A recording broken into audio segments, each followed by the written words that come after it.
épreuves. Et nous avons décroché sur la RTS le juge Niang lui-même qui réagit pour la première fois sur ces questions. Bonsoir, monsieur le juge. Alors, votre première réaction justement sur ces sanctions américaines dont vous faites l'objet avec 3 autres collègues de la CPI. Bonsoir et merci de m'avoir invité ici et de me donner l'occasion. D'abord, malgré en fait la dureté de ces sanctions, je tenais vraiment à exprimer toute mon émotion devant toutes ces manifestations de solidarité qui me sont venues de mon pays, à commencer par le chef de l'État, le chef du gouvernement, qui en fait à travers différents communiqués et d'autres messages m'ont renforcé dans la position que je sais juste, c'est-à-dire la position d'une justice indépendante. Et vraiment, c'est quelque chose qui me va droit au cœur. Et je tenais vraiment à remercier singulièrement les autorités du pays, mais également, en fait, ce vaste élan de solidarité que j'ai vu. Il y a des gens que j'avais perdu de vue depuis très longtemps. Et vraiment, depuis hier, le nombre de messages que je reçois, je ne parviens même pas à y répondre tous. Et bon, mais écoute, je crois que c'est pour la bonne cause parce que les États-Unis, c'est vrai, sont un pays très puissant, mais également, en fait, ce que le monde partage, c'est cet idéal de justice qu'on a toujours rendu ici à la CPI, d'abord particulièrement en Afrique, mais maintenant qu'on se tourne vers d'autres, ça ne manque pas de contrarier. Mais c'est à cette mesure qu'on peut réellement juger en fait l'engagement réel pour la justice. Oui.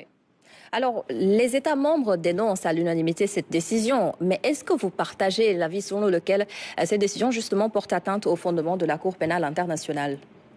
Absolument, parce qu'au regard de la stature des États-Unis, en fait, qui surtout se sont toujours présentés comme les champions de l'État de droit, ça ne peut que déconcerter.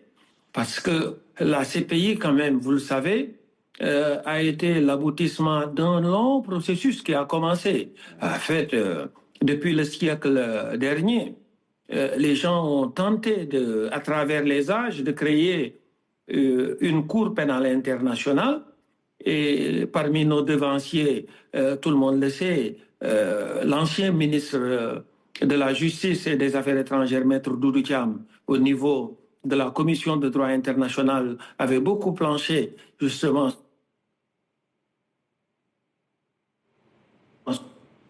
que maintenant que nous avons cet instrument, ce serait dommage qu'à travers certaines manifestations de contrariété, qu'on puisse remettre en cause un tel outil. Mais dites-nous aussi, monsieur le juge, qu'est-ce qui est vraiment à l'origine de ces décisions américaines? En fait, ce qui est à l'origine de la décision des États-Unis, et je crois qu'ils n'en ont même pas fait mystère parce que ça commence à dater, c'était d'abord que quand ils se sont retirés de la CPI, ils avaient indiqué que par rapport à leur souveraineté, ils ne souhaitaient pas que la Cour se mêle de leurs affaires, c'est-à-dire puisse juger des Américains. Mais il se trouve que les Américains peuvent être présents dans certains territoires dans lesquels nous pouvons avoir compétence. Ça a été le cas pour l'Afghanistan, parce que, comme vous le savez, il y a eu beaucoup de soldats américains en Afghanistan, et ça a fait l'objet d'enquêtes.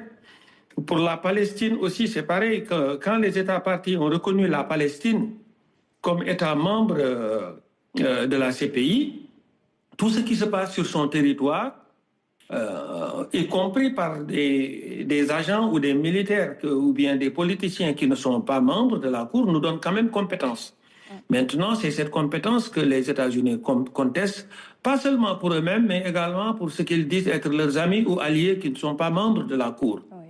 Donc, c'est au regard maintenant de cette différence d'approche qu'ils ont estimé que toute action d'enquête visant ou visant leurs alliés est un acte hostile auquel ils doivent répondre en déployant toutes leurs forces, bien entendu, pour nous contraindre à renoncer à ce qu'on fait.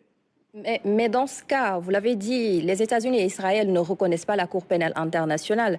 Mais est-ce que dans ce cas, justement, la procédure qui a été enclenchée contre Israël pourrait éventuellement aboutir à quelque chose?